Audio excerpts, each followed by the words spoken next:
मध्य प्रदेश में शिवराज, राजस्थान में वसुंधरा, आखिर कौन कहां एडजस्ट होगा? बीजेपी के इन दो बड़े नेताओं को कौन सा पद मिलेगा? सीएम नहीं बनाए गए तो अब कौन सा सम्मान मिलेगा?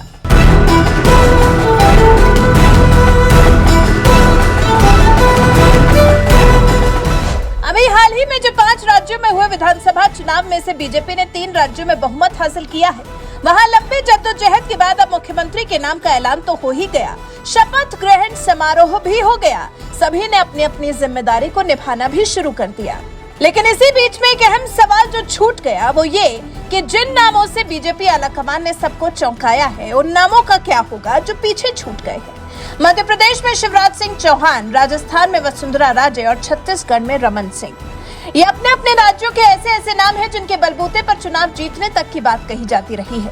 कहा जाता रहा है कि शिवराज सिंह चौहान की नीतियों की वजह से चुनाव जीता गया या फिर वसुंधरा राजे की पहुंच की वजह से चुनाव जीता गया।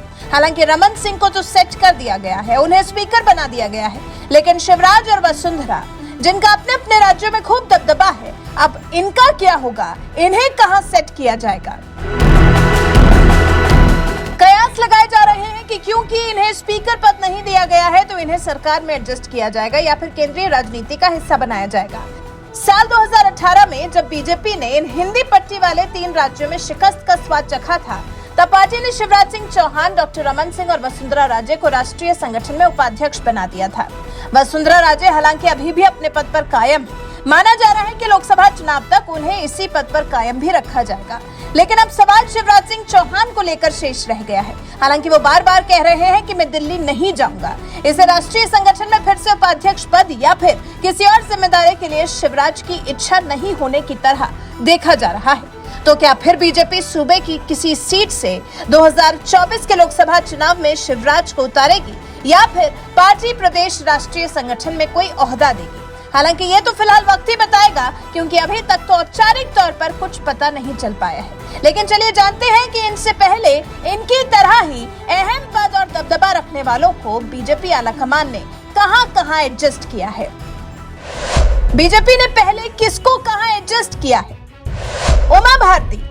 साल 2003 का चुनाव बीजेपी ने उमा भारती के नेतृत्व में ही लड़ा था। बीजेपी ने पूर्ण बहुमत से जीत हासिल की थी और उमा भारती सूबे की पहली महिला मुख्यमंत्री बनी थी। हालांकि सिर्फ 8 महीने ही वो इस पद पर रह सकी और एक मामले में कर्नाटक की कोर्ट से गिरफ्तारी वारंट जारी होने के बाद उन्हें सीएम पद छोड़ना पड़ा। इसके बाद उमा भारती यूपी से भी बीजेपी के टिकट पर विधानसभा पहुंची।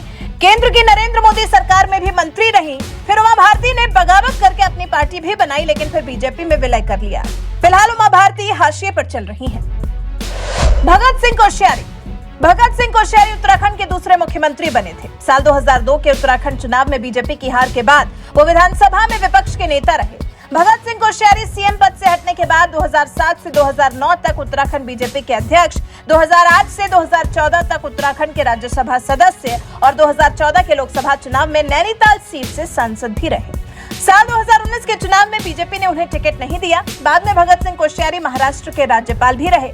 महाराष्ट्र के राज्यपाल पद से हटने के बाद फिलहाल वो सक्रिय राजनीति से दूर ही है। भुवन चंद्र खंडूरी, जो कि बीसी खंडूरी के नाम से भी जाने जाते हैं।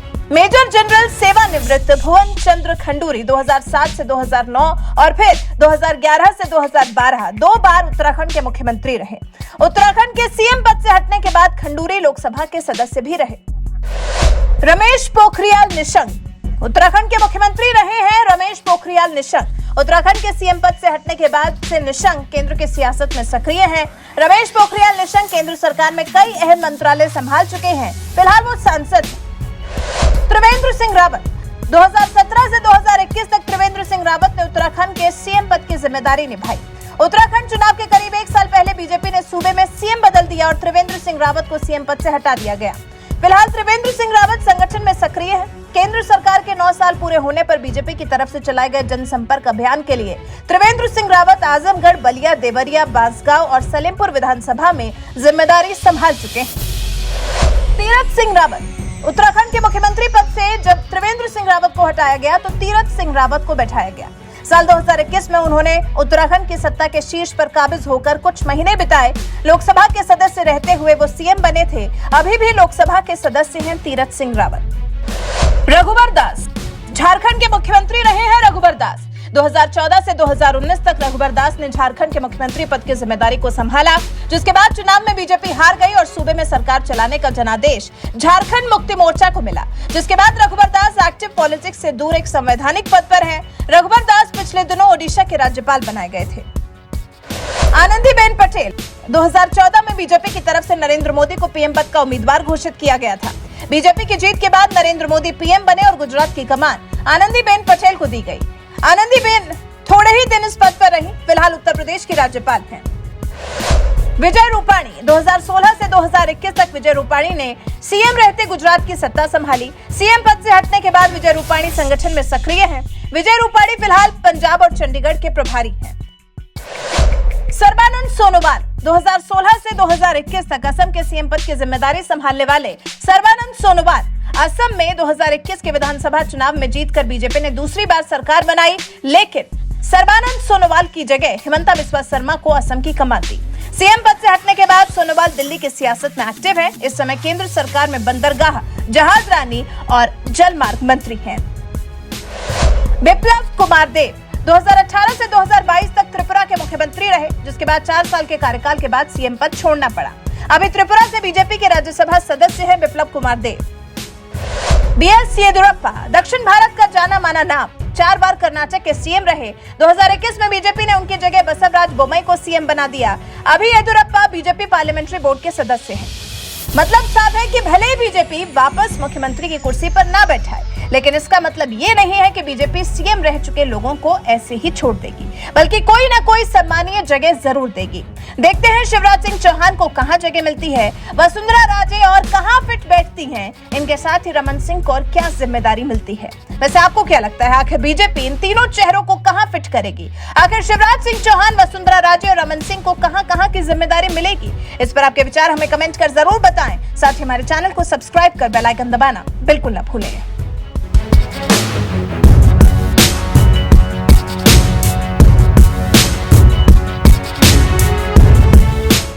अत्यंत सौभाग्यशाली हूं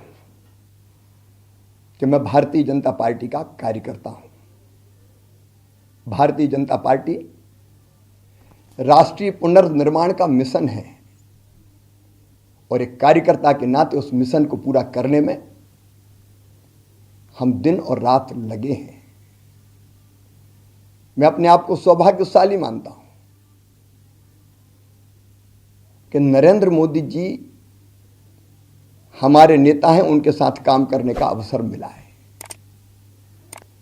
मोदी जी के नेतृत्व में एक वैभवशाली, गौरवशाली, संपन्न, समृद्ध और शक्तिशाली भारत का निर्माण हो रहा है और ऐसे भारत के निर्माण के हम उपकरण हैं। मेरा पूरा विश्वास है कि मोदी जी के नेतृत्व में हमारी आंखों के सामने भारत दुनिया का नेतृत्व करेगा और शाश्वत शांति के पथ का दिग्दर्शन पूरी दुनिया को कराएगा।